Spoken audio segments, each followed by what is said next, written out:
Hi, my name is John Green. This is Crash Course World History, and today we're going to talk about the French Revolution. Admittedly, this wasn't the French flag until 1794, but we just felt like he looked good in stripes. As does this guy, huh? So while the American Revolution is considered a pretty good thing, the French Revolution is often seen as a bloody, anarchic mess. And Mr. Green, I bet like always it's way more complicated than that. Actually, no, it was pretty terrible. Also, like a lot of revolutions, in the end, it exchanged an authoritarian regime for an authoritarian regime. But even if the revolution was a mess, its ideas changed human history far more, I will argue, than the American Revolution.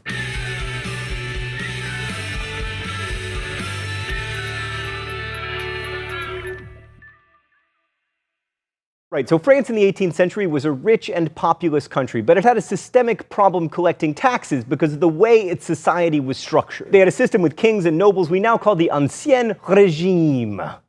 Thank you, 3 years of high school French. And for most French people, it sucked because the people with the money, the nobles and the clergy, never paid taxes. So by 1789, France was deeply in debt thanks to their funding the American Revolution. Thank you, France. We will get you back in World Wars I and II. And King Louis XVI was spending half of his national budget to service the federal debt. Louis tried to reform this system under various finance ministers. He even called for democracy on a local level, but all attempts to fix it failed, and soon France basically declared bankruptcy. This nicely coincided with hailstorms that ruined a year's harvest, thereby raising food prices and causing widespread hunger, which really made the people of France angry because they loved to eat. Meanwhile, the king certainly did not look broke, as evidenced by his well-fed physique and fancy footwear. He and his wife Marie Antoinette also got to live in the very nice palace at Versailles thanks to God's mandate, but Enlightenment thinkers like Kant were challenging the whole idea of religion, writing things like, "The main point of enlightenment is of man's release from his self-caused immaturity, primarily in matters of religion." So basically, the peasants were hungry, the intellectuals were beginning to wonder whether God could or should save the king, and the nobility were dithering about, eating foie gras and songbirds, failing to make meaningful financial reform. In response to the crisis, Louis XVI called a meeting of the Estates General, the closest thing that France had to a national parliament, which hadn't met since 1614. The Estates General was like a super parliament made up of representatives from the first estate, the nobles, the second estate, the clergy, and the third estate,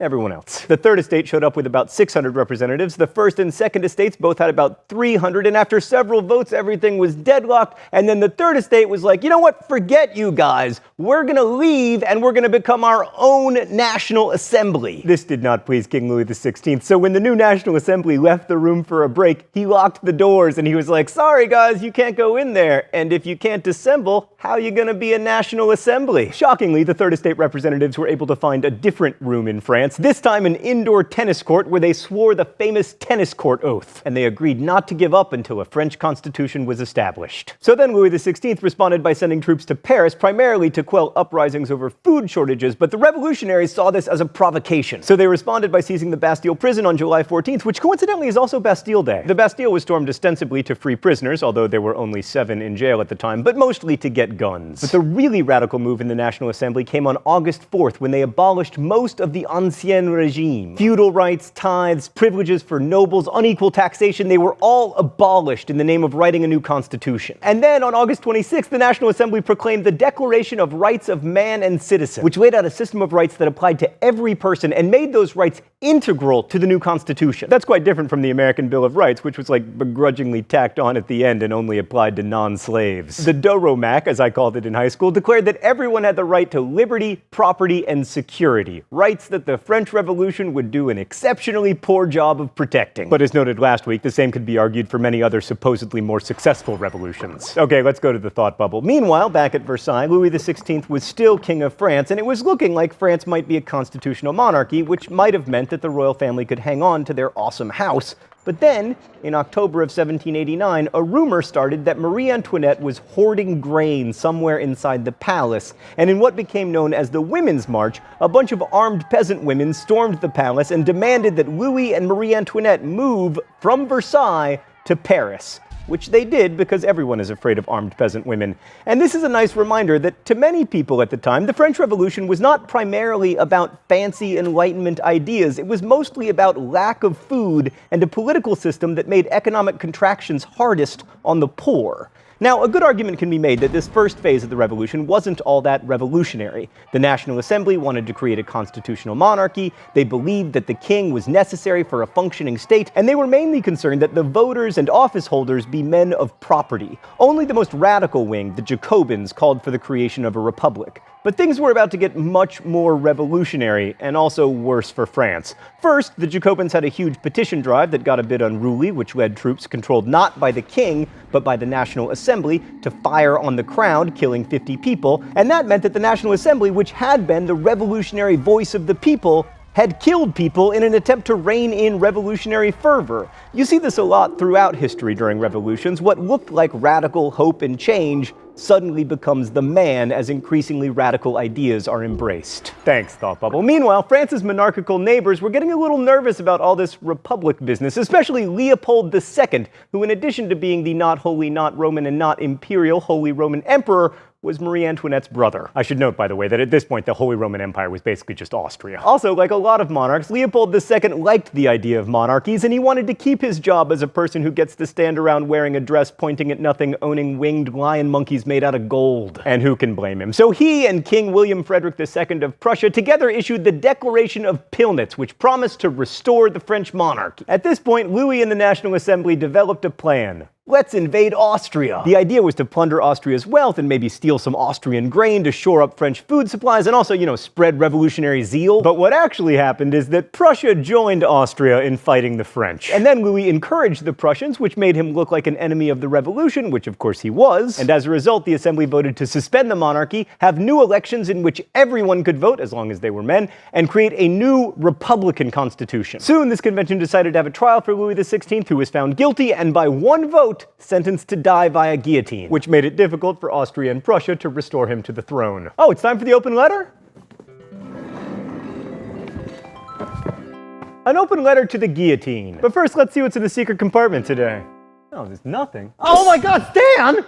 Gee, that's not funny! Dear Guillotine, I can think of no better example of Enlightenment thinking run amok. Dr. Joseph Guillotine, the inventor of the guillotine, envisioned it as an egalitarian way of dying. They said the guillotine was humane, and it also made no distinction between rich or poor, noble or peasant. It killed equally. You were also celebrated for taking the torture out of execution, but I will remind you, you did not take the dying out of execution. Well, unfortunately for you, France hasn't executed anyone since 1977, but you'll be happy to know that the last legal execution in France was via guillotine. Plus, you always got a future in horror movies. Best wishes, John Green. The death of Louis XVI marks the beginning of the Terror, the best known, or at least the most sensational phase of the revolution. I mean, if you can kill the king, you can kill pretty much anyone, which is what the government did under the leadership of the Committee of Public Safety motto, "We suck at protecting public safety," led by Maximilien Robespierre. The Terror saw the guillotining of 16,000 enemies of the revolution, including Marie, I never actually said let them eat cake, Antoinette, and Maximilien Robespierre himself,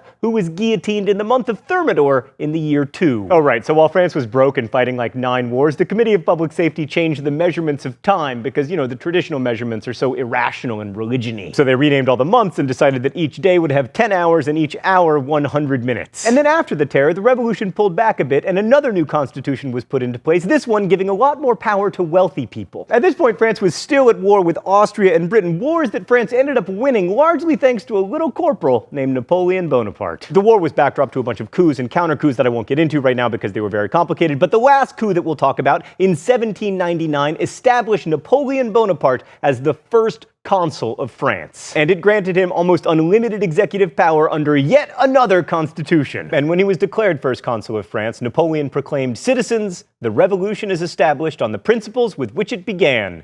It is over." By which he presumably meant that France's government had gone all the way from here to here.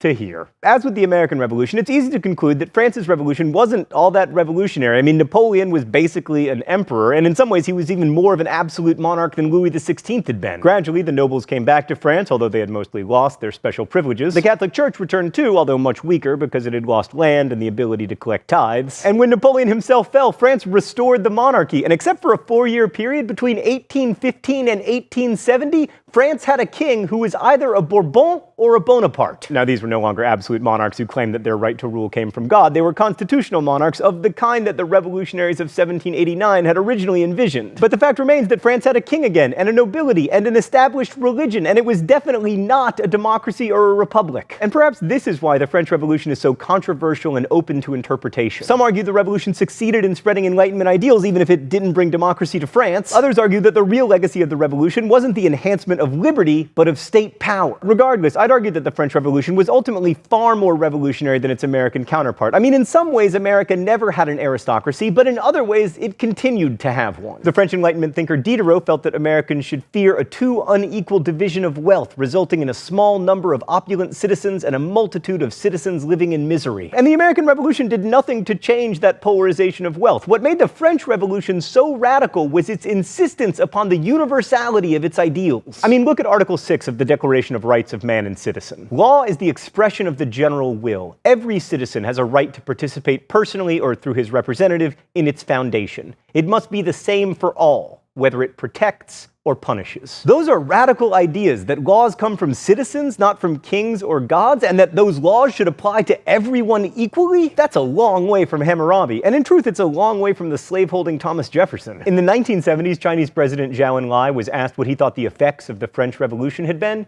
and he said, "It's too soon to say." And in a way, it still is. The French Revolution asked new questions about the nature of people's rights and the derivation of those rights. And we're still answering those questions and sorting through how our answers should shape society today. Must government be of the people to be for the people? Do our rights derive from nature or from God or from neither? And what are those rights? As William Faulkner said, the past is never dead, not even past. Thanks for watching. I'll see you next week. Crash Course is produced and directed by Stan Muller. Our script supervisor is Danica Johnson. The show is written by my high school history teacher, Raoul Meyer, and myself. Our graphics team is Thought Bubble, and we are ably interned by Meredith Danko. Last week's phrase of the week was giant teabag. If you want to suggest future phrases of the week or guess at this week's, you can do so in comments, where you can also ask questions about today's video that will be answered by our team of historians. Thanks for watching Crash Course, and as we say in my hometown, don't forget to be awesome.